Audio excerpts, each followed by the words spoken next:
geek culture is that celebration of the things that when we were younger, for, it would be like it was not entirely pop culture, right? It's not like it's the love of sports. It's not entirely just the love of movies. It's not just the love of television. It's that edge. It's that sort of, to me, it's that next level of like what it was to get into sort of narrative and fiction and nonfiction and ways to sort of tell those stories, right? Geek culture is a love of, what it was that role-playing games brought you. It's love of what it was fantasy novels brought you. That with the first time you read you saw a Frank Frazetta drawing, the first time you read Tolkien, that feeling of the first time you saw Star Wars, like geek culture is capturing that. It's really chasing that feeling of the first time that you saw Miami Vice, like that Michael Mann, like that vibe that you got from those. There's when you're into a thing and you get a vibe from it, you know what I mean? You know that everyone else is kind of sitting around just kind of taking it for what it is, but you're getting it. You know what I mean? That's a geek thing right there. Like when you can become obsessive about, the details of like, how many Batmobiles have there been? How many Robins have there been? Superboy, Super Dog, Superman, Super Cat, Super Horse, these are all things, right? Like for comics culture, for geek culture, that's a thing. Like for Doctor Who fans, there have been 12 doctors now? Who were those doctors? You know what I mean? Like who was it? It was William Hartnell, it's Patrick Troughton, it's John Pertwee, it's Tom Baker, on and on and on. Like geek culture is that thing that you can get obsessive about, that kind of you come upon something and there is more there, so you're diving right into it. That's geek culture. That's what it is. Is geek culture age specific?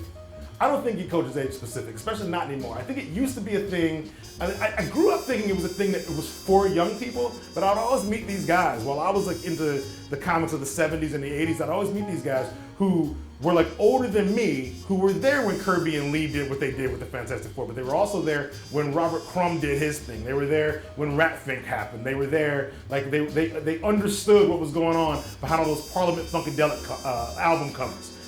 They got that whole thing, right? It's that geek culture was almost like, when bebop first happened, right? When jazz first hit the scene and cats were like, music has to be this thing over here, but here are people kind of breaking the rules for how things were done and building a following for that. Geek culture's never really been age specific.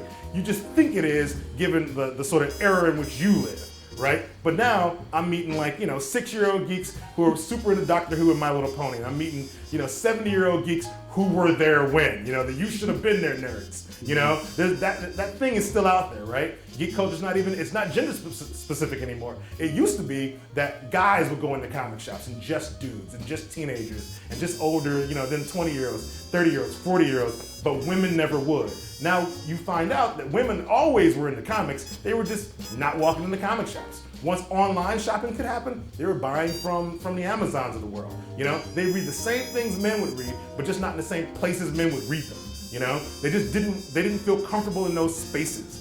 Geek culture was so compartmentalized, depending on what you were into at times, that half of the reading market didn't feel comfortable going where most of the reading market was, where most of the male reading market was at least. Now that's changed. Now women, they're finding out about Lumberjane. They're chasing down Akira. They're reading Batman just like guys are reading Batman, right? But they're into Hawkeye, right? They're reading Elektra, Black Widow. They're not just reading comics that women star in. They're reading comics done by women. They're reading comics done by men. They're reading comics that just interest them. And now they're hitting comic shops. They came in with Neil Gaiman's Sandman. They were reading Garth Ennis's Preacher. I'm meeting women now who are sure they're reading Bill Willingham's Fables, like volumes 1 through 20. Yeah, but they're also reading Walking Dead. Women are now they're fully out there. They're not having to avoid comic shops like they were before. Now you can see the entire geek marketplace kind of played out. And if you're in a good shop, you can see it played out. Otherwise, you can chase it down online. You can chase it down on Tumblr. You can chase it down on various forums. Twitter, Facebook. They're out there. They're out there. Everyone's out there telling you what they're into and looking for people like themselves who are also into that thing.